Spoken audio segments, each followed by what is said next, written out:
अब आ गया 1892। क्या आ गया? 1892 आ गया भारत शासन अधिनियम। 1892 के जो भारत शासन अधिनियम है वो बहुत छोटा भले है लेकिन बहुत महत्वपूर्ण है। बहुत टेक्निकल प्रश्न इसमें आता है। और क्या हुआ, दबाव हो जाता है, भारतीय जनता का दबाव होने लगा तो ब्रिटिश जो अंग्रेज सरकार थी, ब्रिटिश सरकार थी, यहाँ पे छूट देने लगी। अब बिना दबाव के छूट मिलता नहीं है, क्योंकि इस समय कांग्रेस की स्थापना हो चुकी है। 1885 में कांग्रेस की स्थापना हो चुकी है, वैधानिक प्लेटफॉर्म मिल गई है। अब जो है क्या हो रहा है, अब धीमे धीमे लोग इकट्ठा हो रहे हैं, जनमत समूह बन रही है। उस जनमत समूह के धीमे धीमे डिमांड हो रही है, धीमे धीमे मांग हो रही है कि हमें ये अधिकार चाहिए, हमें ये अधिकार चाहिए, हमें ये अधिकार चाहिए। तो उसी के क्रम में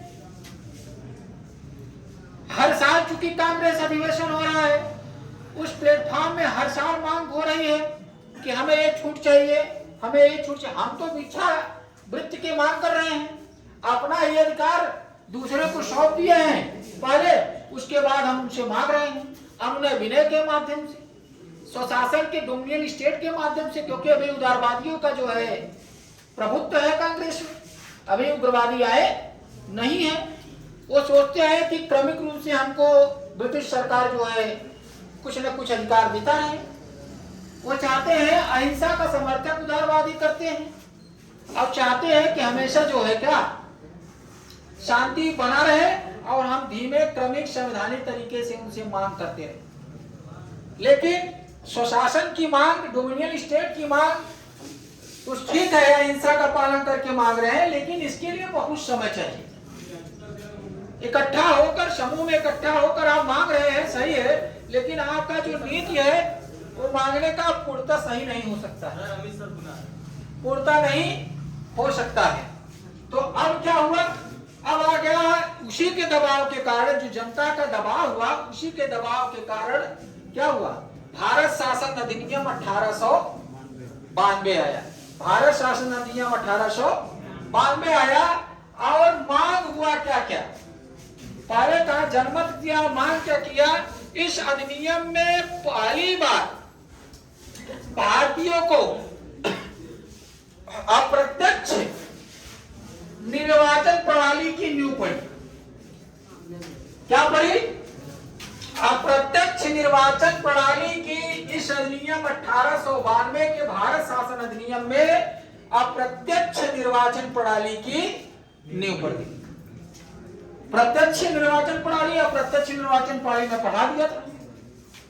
और इसी में प्रतिनिधित्व सरकार की भी नींव पड़ी। क्या पड़ी?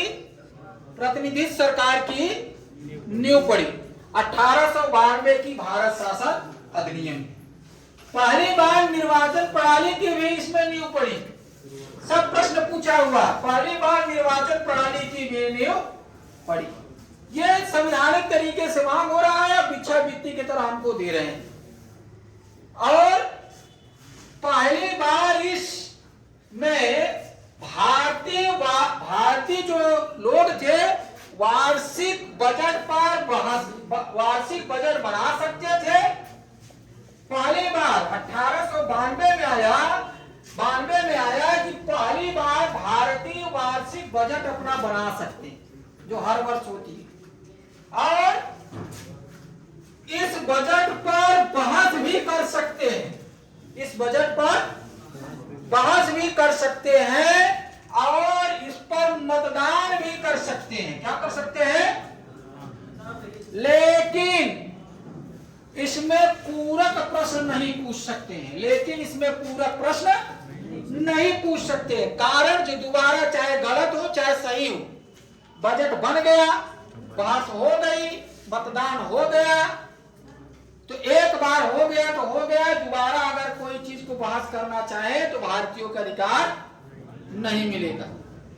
हर चीज एक बार में सही हो सकता है क्या? हो सकता है?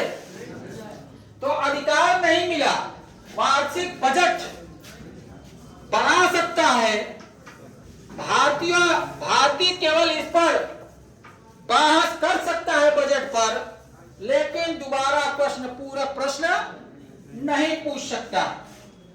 पूरक प्रश्न नहीं पूछ सकता है।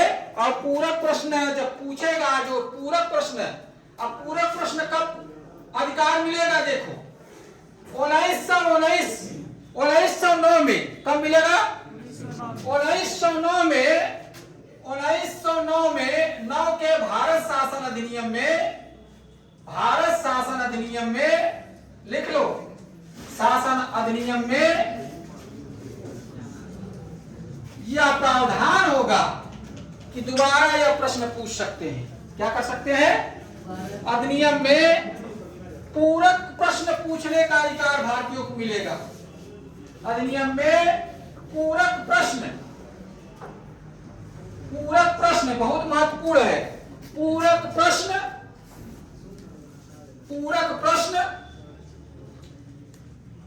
पूछने का अधिकार मिलेगा। पूछने का अधिकार मिलेगा।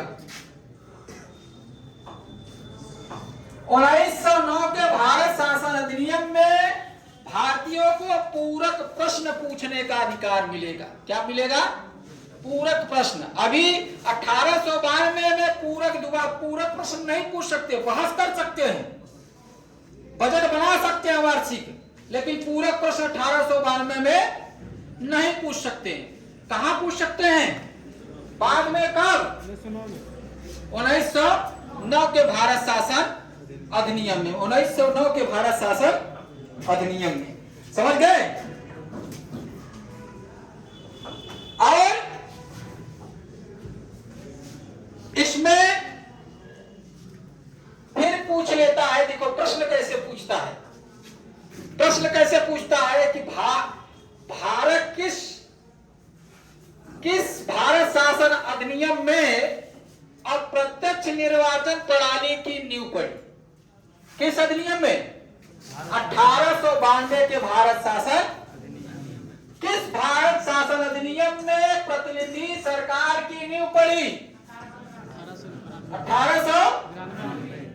फिर पूछ लिया कि किस भारत अधिनियम में निर्वाचन प्रणाली की शुरुआत हुई? 1892 की भारत शासन अधिनियम में। और किस भारत शासन अधिनियम में भारतीय वार्षिक बजट बना सकते हैं और उस पर बहस कर सकते हैं, लेकिन पूरक प्रश्न नहीं पूछ सकते हैं। तो किस पे पूरक प्रश्न पूछने का अधिकार कब आया? मिला उनको 1909 में। 1909 के भारत शासन अधिनियम में। 1909 के भारत शासन। देखो इसमें अप्रत्यक्ष निर्वाचन प्रणाली की नींव पड़ी 1892 में, लेकिन 1909 में 9 के भारत शासन अधिनियम में अप्रत्यक्ष निर्वाचन प्रणाली की शुरुआत हुई। 1909 के भारत शासन अधिनियम में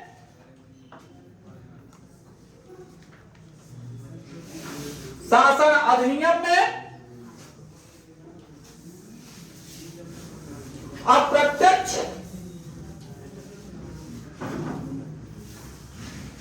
निर्वाचन प्रणाली की शुरुआत हुई। निर्वाचन प्रणाली की शुरुआत हुई और इसी 1892 के भारत शासन अधिनियम में केंद्रीय और विधान परिषद में गैर सरकारी सदस्यों की संख्या बढ़ा दी गई। अब जब गैर सरकारी सदस्यों की संख्या बढ़ेगी तो उनका जो है बहुमत होगा, सरकारी सदस्यों के अपेक्षा बहुमत होगा। लेकिन अभी भी भले बढ़ा दिया गया, लेकिन बहुमत नहीं। ठीक है, तो इस प्रकार से ये भारत शासन अधिनियम 1892 का समाप्ति होता है, लेकिन प्रश्न इसमें खूब आता है। छोटा है इसी में अच्छा 1909 पढ़ लेता है और 1919 पढ़ लेता है, 1935 पढ़ लेता है, 1833 पढ़ लेता है, 1813 पढ़ लेता है, क्योंकि ये सब पूछा हुआ प्रश्न हमेशा रिपीटेड आता है। लेकिन अब टेक्निकल प्रश्न जब पूछता है तो 1892 से उठा लेगा, 1853 से उठा लेगा, क्योंकि ये सब छोटी छोटी उसमें किसी का ध्यान नहीं जाता है। तो इसलिए हमेशा क्लियर रहो कि अप्रत्यक्ष निर्वाचन प्रणाली, प्रतिनिधि सरकार और निर्वाचन प्रणाली की शुरुआत 1892 के भारत शासन अधिनियम में हुई। भारतीय वार्षिक बजट बना सकते हैं और उस बजट को लेकिन पूरक प्रश्न नहीं पूछ सकते। क्या लेकिन पूरक प्रश्न पूछने का अधिकार 1909 के भारत शासन अधिनियम बाद में आया, ठीक है। और इसी में अप्रत्यक्ष निर्वाचन प्रणाली की भले ही नहीं अभी 1892 में पड़ गई, लेकिन शुरुआत कब हुई होगी? 1909 के भारत शासन अधिनियम में। इसको हमेशा क्लियर रखना। और अब आगे चलकर जो और आएगा तो 1909 का भारत शासन अधिनियम आएगा, लेकिन इसके पहले बहुत सी घटनाएं घट गई होगी। अब इसी समय जो है बंगाल का विभाजन 1905 में हो गया होगा। इसी समय जो है सूरत का जो है अधिवेशन कांग्रेस का हुआ 1907 में, और दोनों नरम दल और गरम दल जो है अलग हो गए, ठीक है। और उसके बाद आकर जो है क्या हुआ, 1909 का भारत शासन अधिनियम आएगा। तो अगला शुरुआत हम 1909 के शुरू करने से पहले हम क्या पढ़ेंगे? बंगाल का विभाजन। क्या पढ़ेंगे? बंगाल का विभाजन, जो 1905 में चालू हुआ।